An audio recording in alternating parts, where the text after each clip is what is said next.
My niece dumped her nonverbal autistic daughter with me while she went on a yacht, so I sold her luxury condo. Hello, besties. Welcome to Emma's Tales.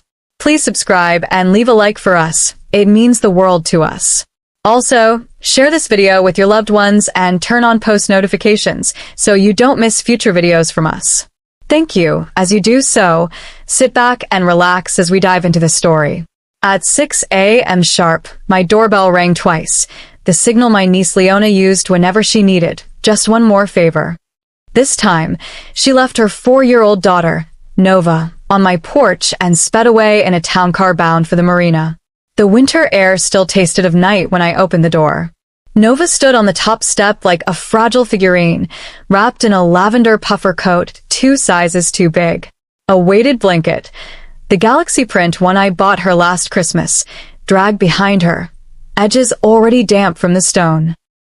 In her arms, she cradled an augmentative communication tablet, its silicone case chewed at one corner where her anxious teeth had worked overtime. Her dark curls were unbrushed, her socks mismatched. Yet her wide hazel eyes met mine with an uncanny stillness, as though she'd rehearsed this moment in her dreams. "Hi, sweetheart," I whispered, squatting to her height. She didn't answer, of course. Nova hasn't used spoken language since she was 2. Instead, she shuffled forward, blanket and tablet thumping in dull rhythm against her boots. I felt a pang behind my ribs, half heartache, half rage, when I noticed the neon green therapy schedule taped to the pink backpack strap across her chest. Monday, occupational therapy 10 a.m., Tuesday, ABA 1 p.m., Wednesday, music integration. The list went on, medical shorthand for a life that needed structure, like lungs need air. Behind her, the curb was empty. No wave from Leona, no lingering apology, not even exhaust fumes. The driver hadn't bothered closing the passenger door until Nova was on my porch. Now the sedan was gone, and the street lamp across Sycamore Lane flickered nervously, as though reluctant to witness the betrayal. My phone buzzed. Voice message, 0 minutes 42 seconds. Auntie, I need a reset. 2 weeks on Dad's yacht. I swear it's the only thing keeping me from imploding. Nova's meds are sorted. Call me for emergencies only. Love you. The recording ended with laughter and the screech of gulls. She was already at the docks. I clenched the device until the glass squeaked under my thumb. 2 weeks on a yacht, while her child, a child who panicked at sudden noises and needed weighted pressure to sleep, stood shivering on my threshold. Don't forget to like and drop a comment. If this is your first time here, hit that subscribe button. Come in, darling. I breathed, forcing warmth into my tone. Nova's shoulders trembled once, then she shuffled inside. The instant the door clicked shut, her hands slapped to her ears. Door chimes echo worse indoors. She whimpered, the high, keening note that always cut me deeper than any scream. I killed the chime, dropped to the rug, and started humming Cielito Lindo. The lullaby's rolling vowels unfurled in the foyer like a silk ribbon. Nova's whimper bled into breathy hiccups, then subsided. Her shoulders uncurled. She pressed her forehead to mine, her version of thank you, and I felt her damp socks against my shin. I exhaled, heart still bucking against my ribs. In moments like these I remember I'm 62, not 35.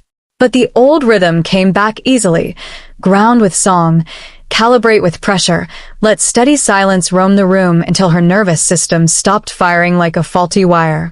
Only when Nova padded toward the living room sofa did I notice the envelope tucked behind her therapy tablet, secured with leopard print washi tape, expense cash scrawled in Leona's looping script. I peeled it open, 5 crisp hundreds, like hush money on hotel stationery. A silver condo key gleamed underneath, its tag stamped Unit 37F. Payments for love, my late husband used to sneer when donors tried buying influence over my university programs. Real love pays in presents. I slipped the envelope untouched into the drawer with my utility bills. The kettle's whistle whirred low. I'd forgotten I left it on the stove when the doorbell rang. I poured chamomile for Nova, leaving the mug on the coffee table where she could smell the steam. She traced the cup's curve with tentative fingers, then nestled the blanket around her like a tiny monk. On the mantel, the grandfather clock struck 6:15. I should have been writing peer reviews for the next linguistics quarterly. Since retiring as dean, I allocate dawn to reading student drafts, a ritual that keeps my brain limber. But this dawn had other plans. My phone lit again. This time a cascade of notifications from Leona's social feed. Launch day. Hashtag yacht life, hashtag reset mode, hashtag no bad days. A boomerang loop of champagne popping in slow motion filled the screen. Her manicured hand flashed a diamond tennis bracelet beneath a caption, doing what feeds the soul. Isvalot bile. Anything but parenting, apparently. My thumb hovered over the comment box. What could I say that would penetrate the glossy bubble of curated adoration she'd spent years inflating? Words fail where accountability never grew roots. Nova's tablet warbled, a soft digital chirp. She tapped an icon, and a robotic voice murmured, "Swing, please." I glanced toward the window. In my backyard, a modest wooden playset swayed in the January breeze, its plastic seat dusted with frost. I'd bought it last summer when Nova visited for a weekend. Leona called it cute in a rustic way, code for basic in her vocabulary of marble countertops and infinity pools. Don't forget to like and drop a comment. If this is your first time here, hit that subscribe button. I bundled Nova in a warmer coat and boots, layering the weighted blanket over her shoulders like a royal cape. Outside, the sunrise cracked the horizon open in stripes of persimmon and rose. Nova inhaled the cold, and tiny clouds puffed from her lips. She reached the swing, climbed aboard without help, and kicked off. Each arc carved silence out of the morning, the chains groaning softly. Her grin lit her entire face, pure and bright. In that swing's hush I decided anger could wait. Nova's joy couldn't. An hour later, I padded upstairs to convert the guest suite back into Nova's room. It still smelled of lemon polish from my weekly cleaning. I traded the glass lamp for my old salt rock diffuser. Orange light and lavender oil helped during night tremors. I laid out sensory toys, the squishy fidget pods, the textured bead maze. When I returned to the living room, Nova was curled under the blanket, tablet held like a storybook. The screen depicted schedule icons, doctor, music, yoga, speech. Tuesday through Friday were blinking red, overdue. Missed payments, I remembered, mean canceled sessions. I opened my laptop and pulled up my banking portal. Tuition, therapies, early intervention grants. Once, Leona championed these causes with speeches at high society luncheons. Now her auto-pay lines read insufficient funds. I set quick payments for the next 2 months.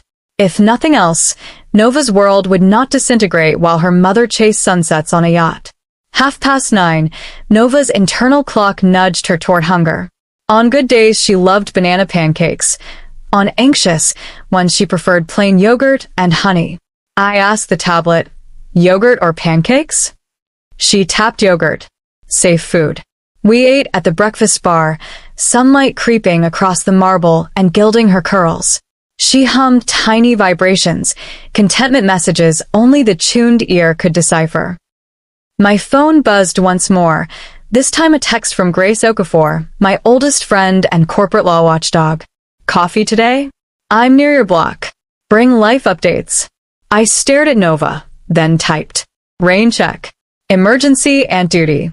I'll call tonight. Grace would read between the lines. She always did. Mid-morning, Nova built towers of foam blocks on the rug while I folded the weighted blanket into her duffel.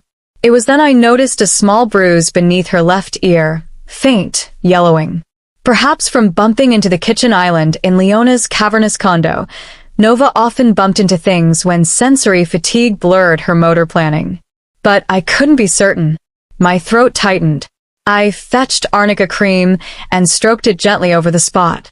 Nova flinched, then relaxed, surrendering trust she never offered lightly. Don't forget to like and drop a comment. If this is your first time here, hit that subscribe button. The doorbell chimed again, 2 packages arriving by courier. I silenced the tone first. Nova's shoulders had already inched toward her ears. Ground with song. I reminded myself. I hummed a slower verse of Cielito Lindo. She exhaled, posture uncoiling. It struck me then that every time Leona asked for just one more favor, she harvested hours from my life. Hours stitched with lullabies, appointments, bills, midnight fevers. And each harvest anchored Nova deeper to my home and further from her mother's orbit. Was Leona aware of the gravitation she'd set in motion? Or did she trust the invisible net of family to catch what she no longer wanted to carry? No, that was uncharitable. Leona loved her daughter, I believed that. But she loved the idea of herself more, the influencer with flawless skin in filtered sunsets, not the parent coaxing a child through toilet training regressions. Love requires friction. It yields calluses on the heart. Leona had not yet learned to blister. At lunch, Nova used her tablet to ask for Blue Swing again. She'd earned another round of dopamine. I layered her coat over pajamas and let her fly. Upward, downward, her squeals rippled into giggles. Sound at last, precious and rare. I filmed 3 seconds, for me, not for social currency.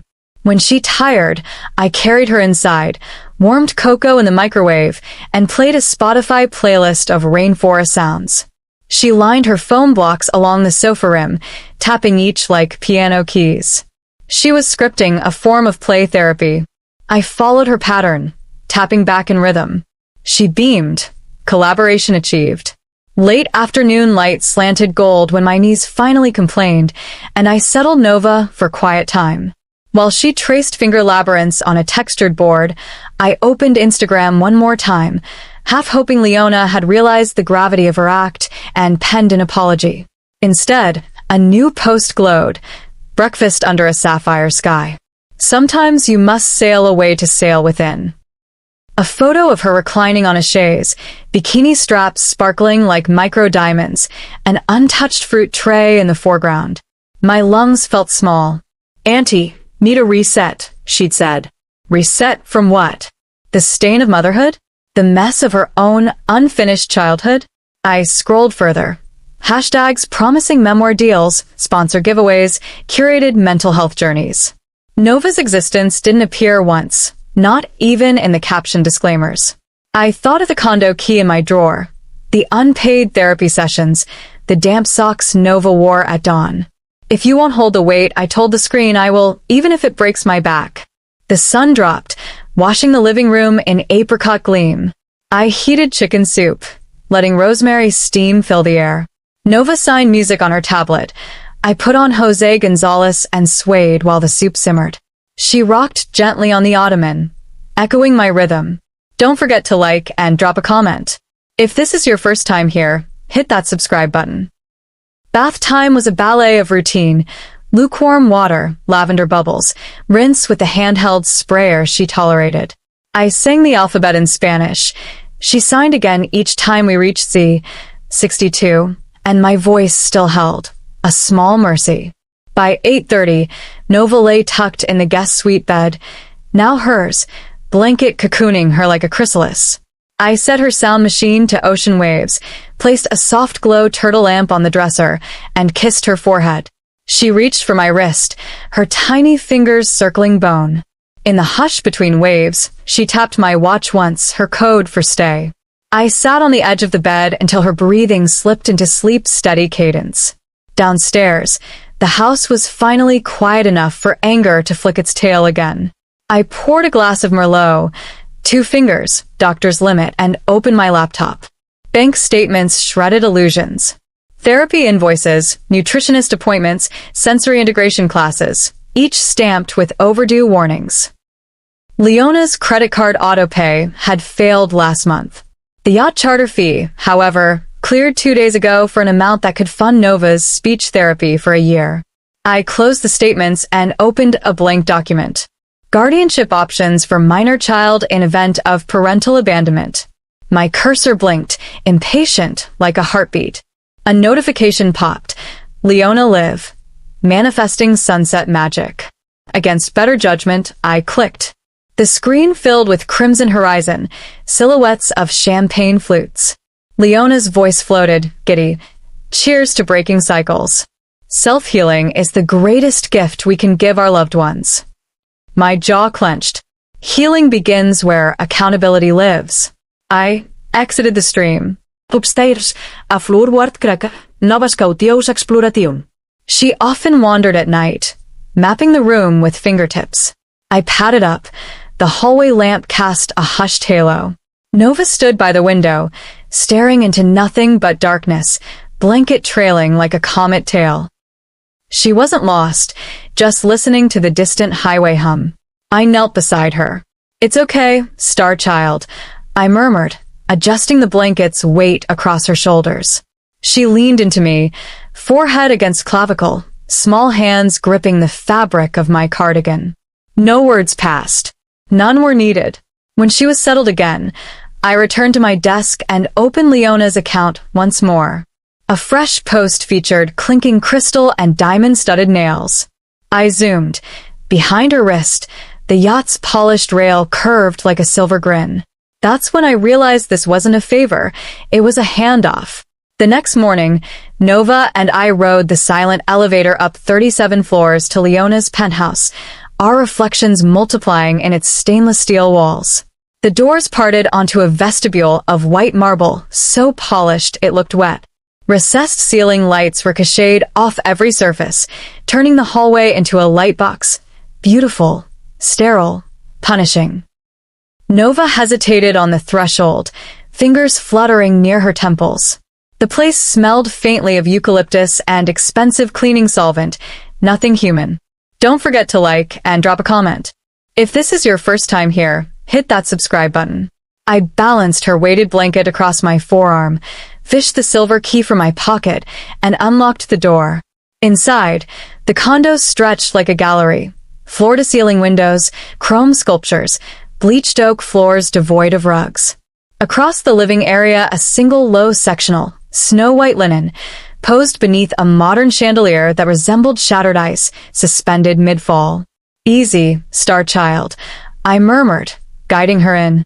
Each step produced a sharp heel-click echo. Nova Vincent. This was her home, yet it sounded like a train station. I scanned the walls. 6 months earlier, color-coded doorframe stickers had helped her map the space. Yellow for bathroom, green for bedroom, red for kitchen. All gone now, replaced by fresh coats of matte eggshell. Even the tactile light switch overlays were missing. My throat tightened. Vanishing cues told a story louder than any caption, one of aesthetics triumphing over accessibility. Nova staplet shimat. She tapped swing please, the same request she'd made yesterday.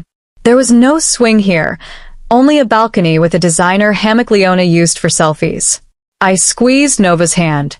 "Let's explore first, then swing," I said, though I wasn't yet sure how. We started with her bedroom. It had been redecorated in monochrome. Dove gray walls, silver throw pillows, a bed dressed in crisp hotel white. The toy chest where we stored chew beads and sensory putty sat in the corner, padlocked. My pulse kicked.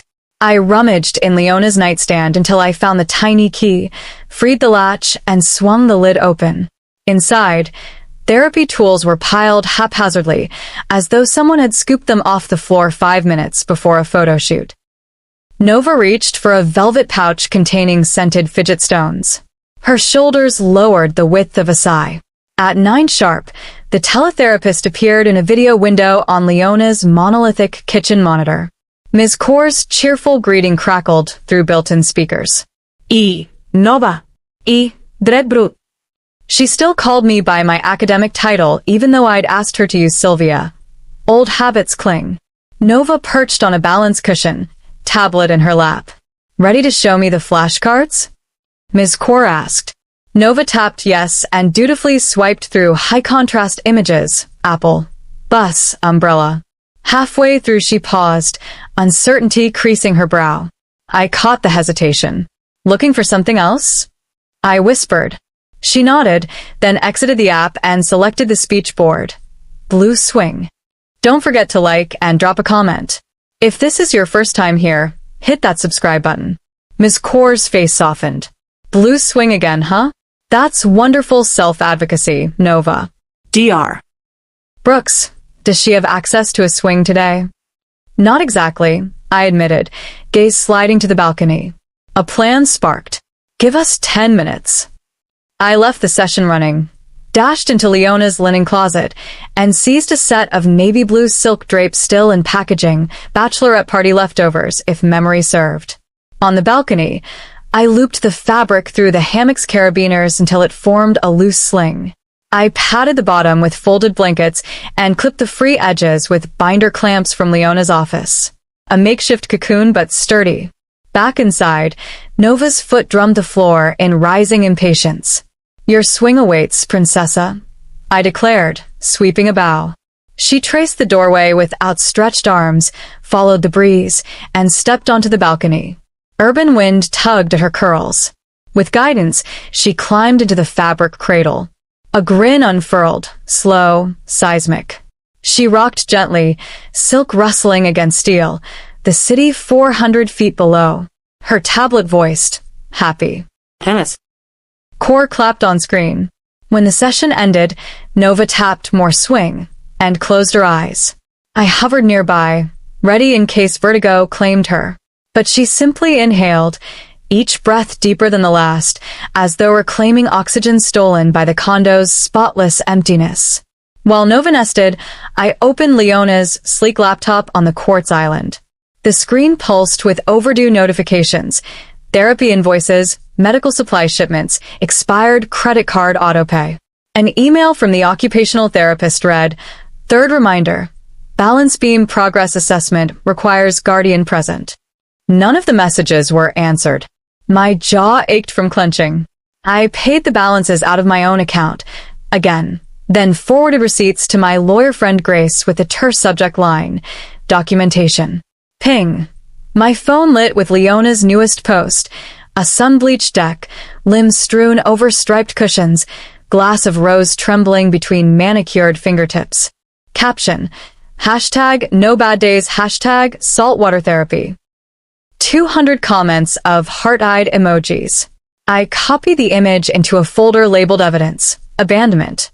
That afternoon, Grace met me downstairs in the building's private cafe, a velvet panel jewel box tucked behind brass doors.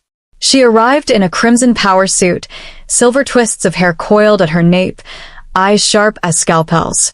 "Tell me everything," she said, sliding into the booth. I recounted the bills, the locked toy chest, the #NoBadDays. Her brow furrowed deeper with each debt. Don't forget to like and drop a comment. If this is your first time here, hit that subscribe button. Sil, you can't bankroll this indefinitely, Grace said. Parental neglect isn't just immoral, it's actionable. If Leona wants to float in coral pink champagne, fine, but not at Nova's expense. I know. I stirred a lukewarm Americano. Appetite gone. Nova needs routine. Court battles shatter routine.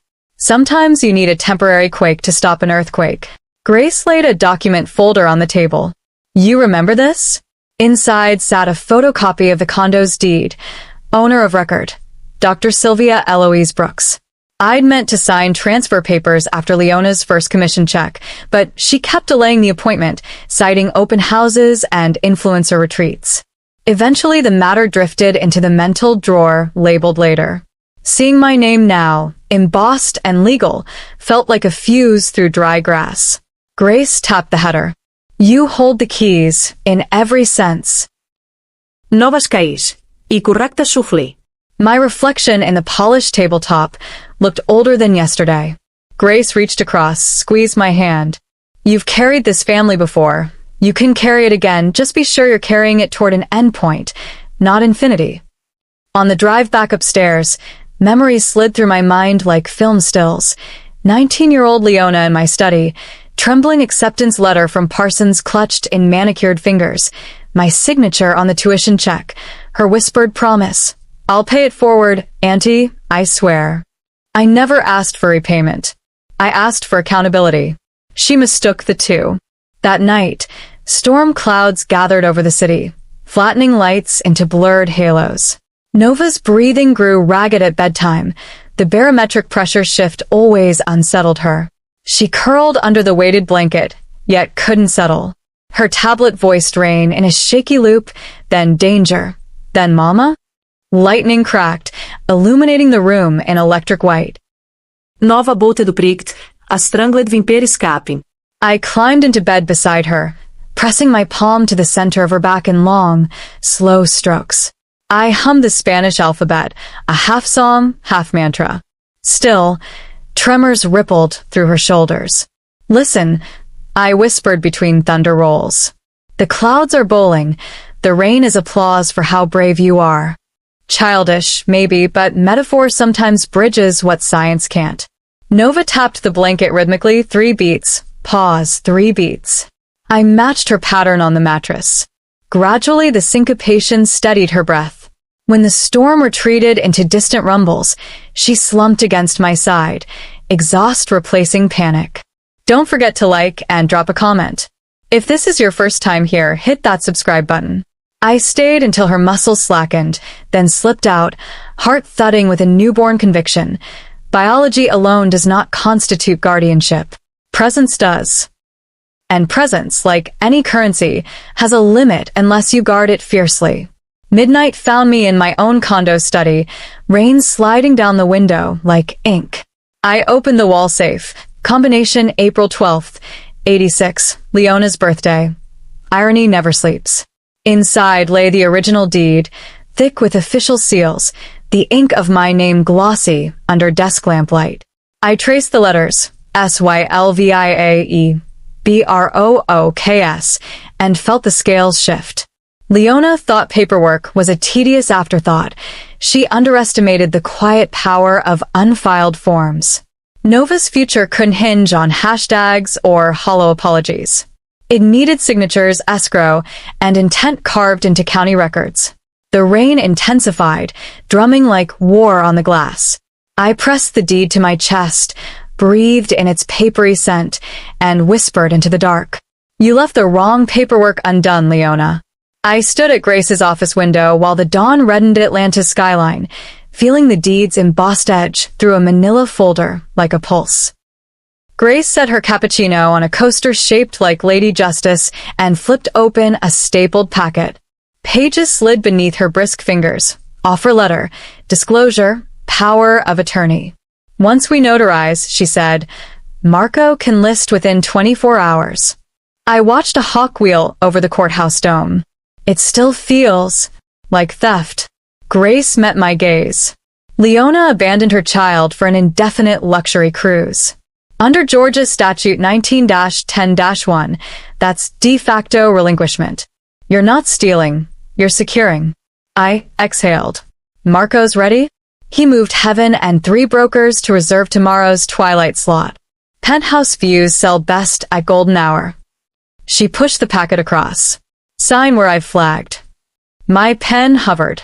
Grace, kidnapping. People will say it. She squared her shoulders. Kidnapping requires intent to conceal. You filed temporary guardianship with a county clerk this morning. You're acting in loco parentis until the mother returns, or the court says otherwise. Her voice softened. Sil, you didn't hide Nova. You answered the door. I signed Sylvia E. Brooks, in ink that trembled at the tail of the S. Don't forget to like and drop a comment. If this is your first time here, hit that subscribe button. Marco Alvarez arrived at the condo wearing oxblood loafers and confidence that glinted like cufflinks. A decade earlier, he'd sat in my semantics seminar, scribbling feverishly about cultural code switching in real estate slogans. Now he wielded a laser tape and drone permit. Professor, sorry, Sylvia. This unit is a jewel, he said, sweeping an iPad to capture panoramic footage. His stylus traced the window line. Mid-century modern staging will punch the price up 50 grand. Stage it softly, I warned. No brittle brightness, no mirrors that scream at a nervous child. He paused. Of course. He'd heard the story, Grace made sure. While Marco paced measurements, Nova sat cross-legged on the balcony hammock, blanket pulled around her like pond water silk. When drone rotors buzzed outside the glass, she tensed, fingers fluttering. I muted the device and hummed 3 bars of Summertime. Her shoulders loosened. Marco watched, eyebrows knitting. That's why, I said quietly, this place has to go. That afternoon, Grace drove with us to South Fairburn. A single-story bungalow waited behind a white oak fence, the coming soon sign still zip-tied. The yard smelled of pine mulch and rain. A wind chime made from copper leaves tinkled over the porch, Marco's surprise gift. Inside, wide thresholds, foam-backed cork floors, adjustable counters, a sensory wall paneled with ribbed cedar. Sunlight fell in honey stripes through clear story windows. Nova's boots squeaked on the cork. She traced the wall's textures, smooth, rough, ribbed, until her fingers found a button that triggered soft starlights. LEDs glimmered. She gasped, a tiny breathy sound halfway to a laugh. Her tablet voiced, "Home safe." First time the device had strung words without prompting. Tears blurred the cedar grain. Grace sniffed openly. We toured room by room. Low-hung closet rods, bathroom rails warm to the touch, a backyard sensory garden plotted for rosemary, mint, and night-blooming jasmine. By the time we reached the kitchen, Nova tapped blue swing. There will be one, I promised. A sky-blue swing under the magnolia. Back at my condo, I logged into Instagram with dummy credentials I used for research during faculty workshops. Leona had posted a video from a bubbling deckside jacuzzi, champagne bottle wedged in ice. I manifest what I deserve, she purred into the camera, ocean sparkling like sequins behind her. Hashtags. Hashtag reset queen, hashtag rich mom energy, hashtag no bad days. Don't forget to like and drop a comment. If this is your first time here, hit that subscribe button. Comments rolled. Yes, self-care. Leave the haters on shore. My thumb hovered. Nova patted beside my desk, humming atonal notes, her version of conversation. I opened the voicemail Leona left the morning she fled, clipped the first 8 seconds. Andy, I need a reset. 2 weeks on Dad's yacht. Call me only for emergencies. No commentary, just the audio file and date stamp. I posted it in the comment thread from an anonymous account named Justice for Nova. Refresh. At first, silence. Then waves of confused replies. Wait, you left your kid? 2 weeks? Who's watching her? Sis, this ain't it. Influencer gossip accounts screenshotted, reposted, Twitter threads braided outrage with voyeurism. The algorithm loves a downfall. I closed the laptop, heart hammering, uncertain whether I'd crossed from defense into vengeance. But I remembered Nova's bruised ear, the locked toy chest, the echoing hallways. Truth wasn't spite. It was record-keeping. Marco staged Twilight with battery lanterns and velvet throw blankets. Music, a cello cover of Billie Eilish, floated through smart speakers. Prospective buyers arrived. Tech founders, an ex-Falcons linebacker, a philanthropist couple named Arjun and Priya Malik who ran a foundation for adaptive sports. While others admired quartz veins and skyline vistas, the Maliks knelt beside Nova's hammock. Our son uses a cocoon swing, Priya said, voice gentled. Helps him center after track meets. Nova studied them, then offered her tablet. She tapped swing share, her own coin of hospitality. Arjun's eyes shone. By 9, offers competed in a silent auction Marco orchestrated. High bid, the Maliks, 27,000 above asking, cash, no contingencies. Marco's grin could have powered a block. We signed electronically at his office. With every swish of the stylus, tension drained from my shoulders. Proceeds funneled, per Grace's newly drafted trust, into the Nova Skybrooks Special Needs Trust.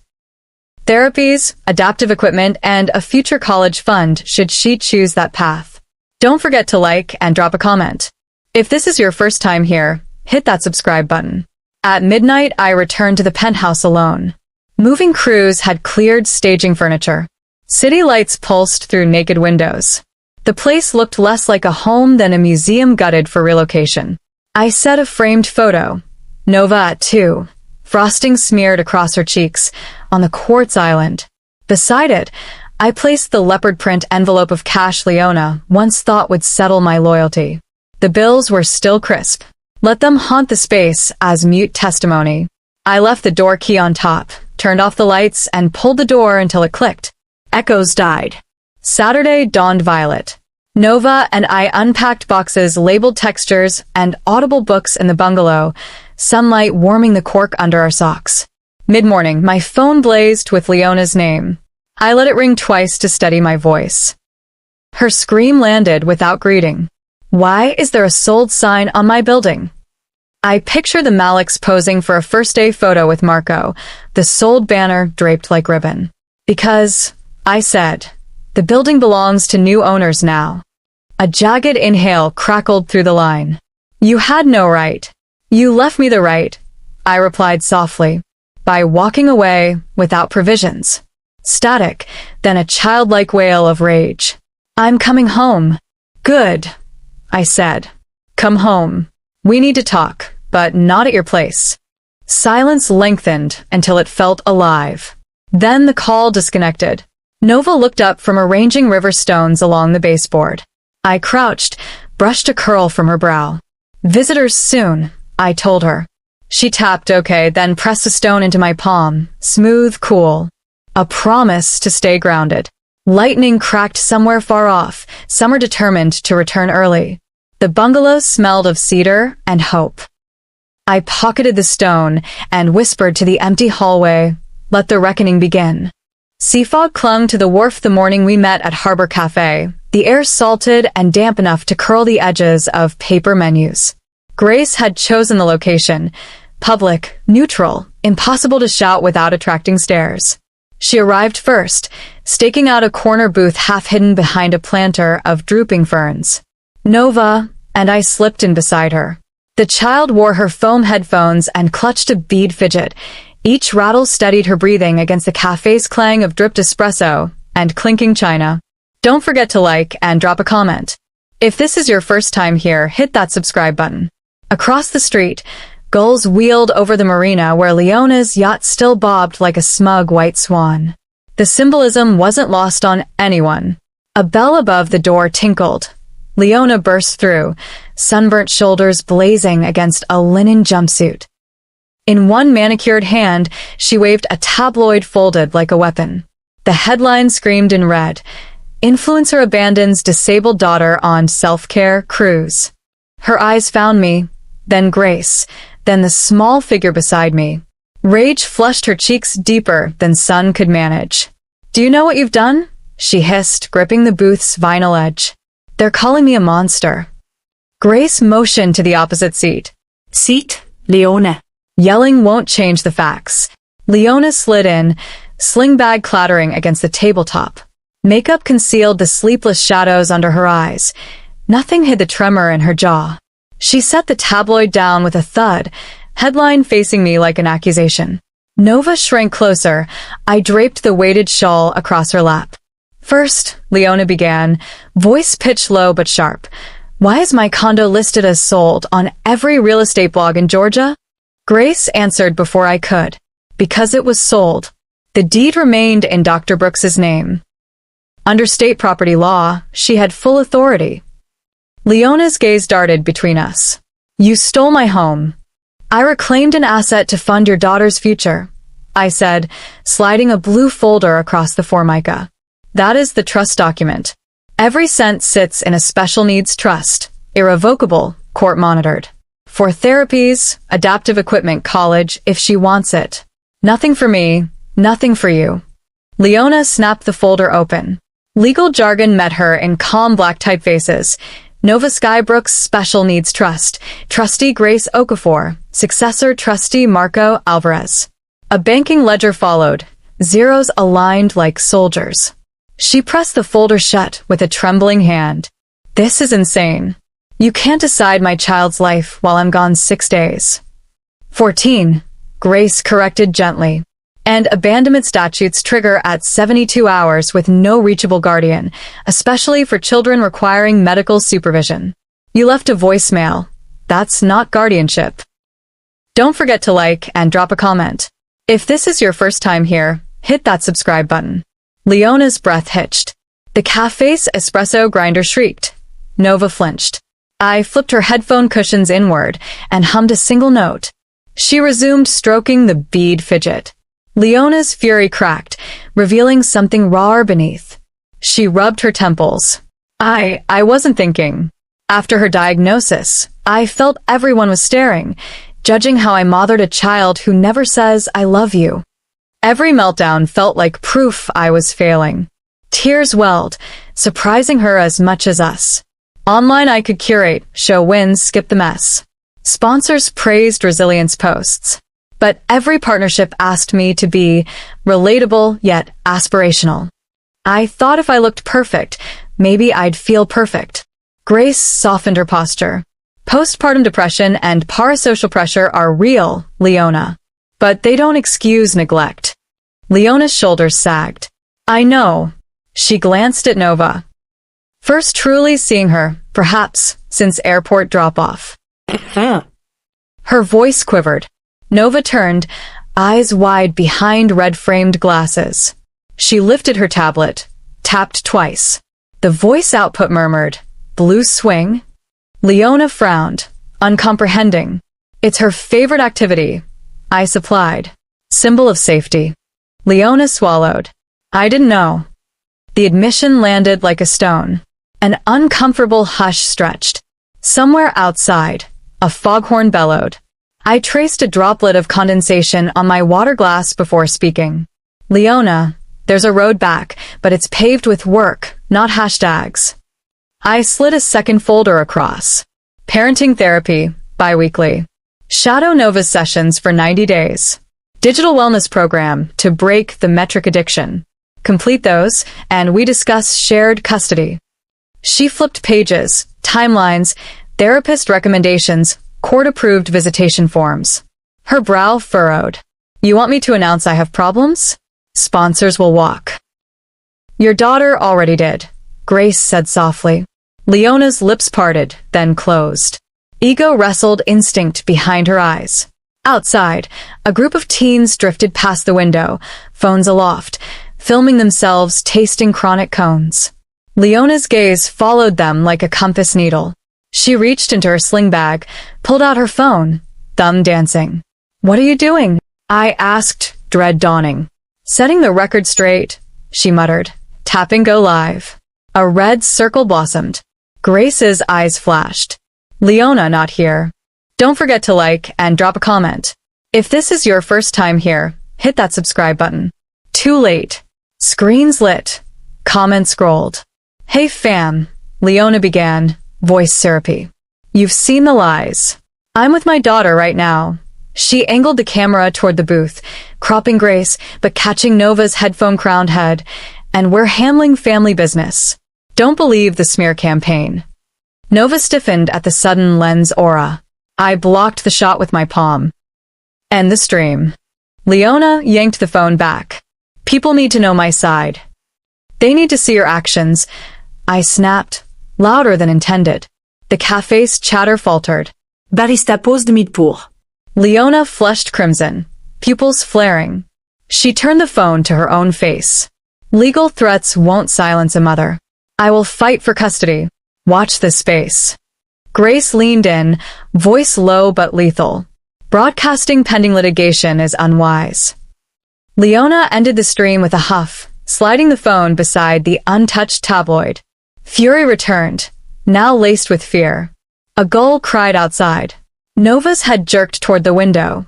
She slid from the booth, drawn by the sound. I rose, too late. She'd stepped beyond the planter, tablet dangling. Leona continued arguing with Grace about reputation management.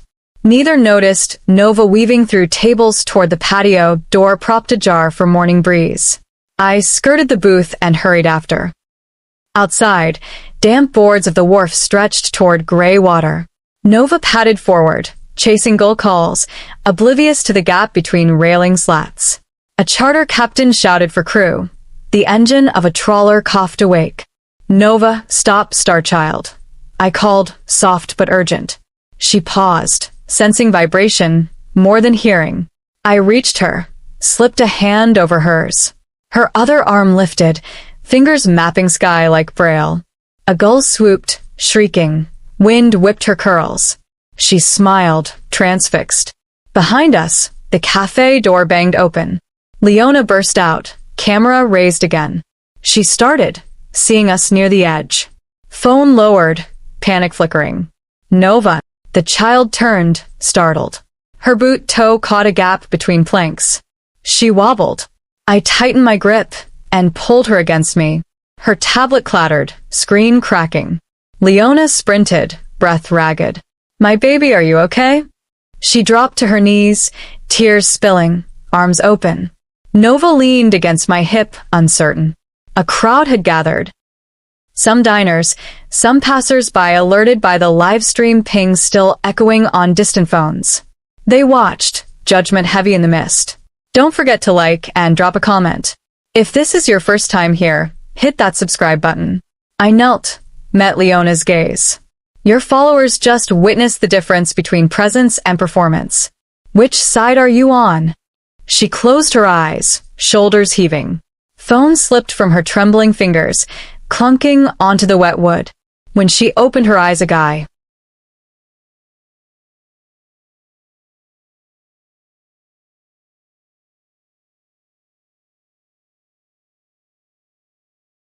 Start by listening, I said, guiding Nova's hand to Leona's. Mother and daughter's fingers touched, tentative. Nova did not pull away. In that fragile contact, the chapter balanced. Would Leona choose spectacle or substance? The murmuring crowd, the rolling camera left in someone's pocket, and the creak of boats against moorings all waited for her verdict. A single gull screeched overhead, and the fog pressed closer, as if holding its breath with the rest of us. 6 weeks slid by like tide marks on the pier, small changes every day, until one morning, everything looked different. By late May, the bungalow smelled of citrus wood polish and tomato seedlings.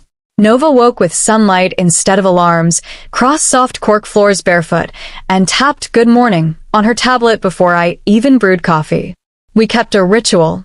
Breakfast on the back deck, then garden minutes. A swing, sky blue, as promised, hung from the magnolia. Nova had learned its arc the way sailors learn current. On a golden Tuesday, she clutched the rope, pushed off, and for the first time strained 2 syllables past her lips. Mort swing. Not robot voice, not prompted. Her own breath-shaped words. I nearly dropped the watering can.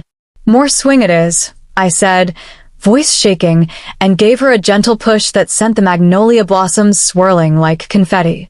At the local autism center, I volunteered in the parent resource library. While I organized Braille storybooks, therapists peeked through the window just to watch Nova navigate hallways with her cane. Children followed her like goslings, mimicking the cane tap rhythm. She didn't notice the entourage. She just hummed contentedly, shoulders square. Community myths, that southern hush of neighborly gossip, shifted.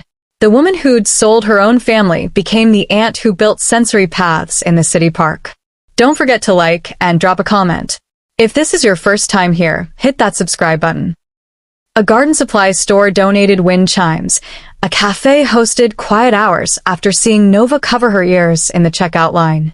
The world, deliberately or not, was learning to bend where she needed space. Leona's live-stream rant from Harbor Cafe ricocheted across the internet, but not the way she expected. Commentators dissected each frame. Nova's startled posture, the dangling phone, the frantic mother who never once put the camera down. Brands severed contracts within 48 hours, silk scarf line, collagen water, even the suitcase label that had sponsored her cruise. Her follower count sagged under the weight of accusation and pity. No algorithm likes ambiguity. I tracked none of it. Grace forwarded legal updates. I skimmed for threats, then deleted them, but the fallout reached us all the same. Reporters loitered near the bungalow fence until the Autism Center director wrote an open letter demanding privacy for minors with disabilities. Traffic dwindled. Then, on the first Saturday in June, Leona arrived unannounced. It was just after dusk. Garden lanterns glowed amber. I heard her before I saw her. Uneven steps crunching mulch, then a shaky knock on the screen door. She looked smaller than 6 weeks ago, cheeks raw where makeup no longer masked fatigue. No film crew, no phone lifted like a shield. I didn't know where else to go, she said. Wind rolled over the yard. ringing copper leaves. I opened the door. Inside, Nova sat cross-legged on the living room rug, arranging texture cards. When she sensed Leona's perfume, notes of bergamot and memory, she paused but didn't retreat. "I hurt both of you," Leona whispered, eyes glossy. "Sponsors gone, friends, they were mostly followers. Noise in my head won't shut off. I'm so lonely, Auntie. I can't do this alone." Her voice cracked. Years slipped from it until she sounded like the child who once hid behind my office door after her mother's funeral. I listened until silence settled heavy enough to stay. Then I motioned to the dining table, where a single folder waited, the milestones Grace and I had drafted. "3 conditions," I said. Leona folded her hands like a penitent student. "Don't forget to like and drop a comment. If this is your first time here, hit that subscribe button. Consistent therapy attendance, every ABA, OT speech, with participation logs signed by clinicians. Parent training hours, minimum 100, certified by the Autism Center. Metric sobriety, 6 months, without posting Nova's image or seeking follower growth analytics. Social accounts monitored by a digital wellness coach. Prove reliability." I finished. Then we transitioned to shared custody.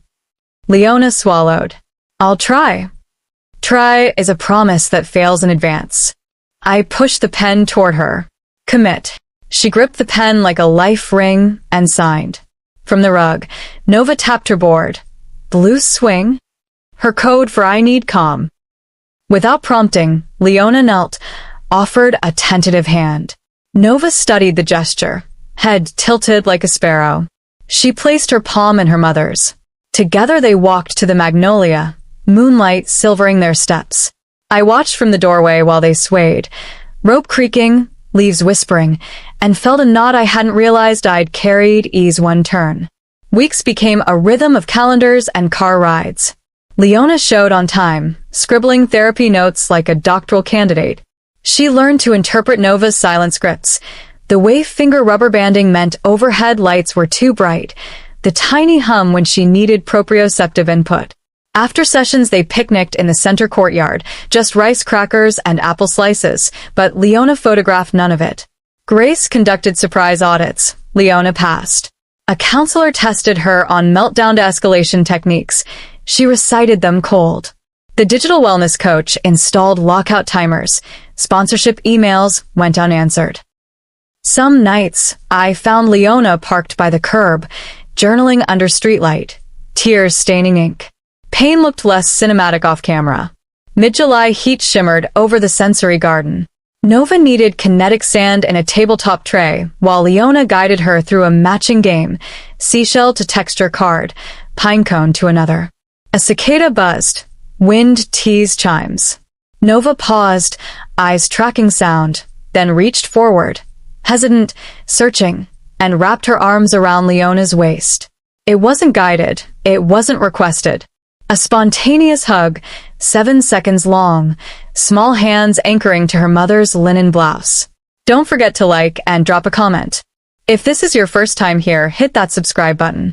Leona went still, then crumpled, tears sliding unchecked. She looked up at me, awe and remorse tangled in her face. I mouthed, "Stay present." She buried her lips in Nova's hair and whispered, "Thank you." No live stream, no witnesses but the bees. Virginia Woolf wrote that moments of being cut pattern into the ordinary like diamonds. This was one. I felt it lodge behind my ribs, shining. August arrived with peach skin sunsets. We chose the quieter end of Westward Park, where the river's salt meets lakewater calm. A patchwork blanket, fried chicken scent, cardboard cartons of sliced mango. Grace joined, bringing hummingbird-printed kites. Marco swung by with popsicles. Community, stitched from people who'd shown up when spectacle fell away. Nova traced tide pulses with her cane, sand cool beneath toes. She summoned 2 words again, water song, for the hush of waves against rocks. We sat together, the 4 of us, watching gulls tilt through thermals. Leona lifted a hand shyly. "May I?" she asked me, gesturing toward the swing set bordering the shore. I nodded. She guided Nova to the blue mesh seat, secured her, and counted pushes in soft Spanish, one of the phrases she'd memorized for my lullabies. Nova giggled, wind ruffling curls. I closed my eyes, let the scene ripple through memory. A mother learning cadence, a child trusting momentum, a family recalibrating. Later, under pastel sky, I gathered paper plates while Grace shooed ants. Leona approached, sand flecking her sandals. "I'll keep going," she said. No bravado, just steady resolve. Not perfect, but forward. "Forward is the only verb that matters," I answered. She glanced at the water, then at Nova, who poked its seashell ridges like braille. "Selling that condo didn't bankrupt me," Leona admitted, voice husky. "It bought the thing I'd sold too cheaply. Time to remember how to love my child." I inhaled brine-laden air, felt its truth settle. Twilight stitched lilac into the sky. We packed leftovers, folded blankets. Nova tapped her board. Home safe. I brushed sand from her calves and whispered, "Always." As we walked toward the parking lot, Grace nudged my elbow. "You going to tell this story, Professor?" I smiled at the question's double edge. Maybe, if it helps someone trade likes for life. Far off, a lone gull cried, wings cutting pink sky, and the lights along the pier blinked awake one by one, guiding us inland. If this journey moved you, share kindness forward, support a caregiver, volunteer at a therapy center, or simply listen without judgment. Small pushes can send someone swinging toward safety. Hey besties, thanks so much for sticking around till the end. If you felt something, learned something, or just enjoyed the story, don't forget to like, drop a comment, and hit that subscribe button.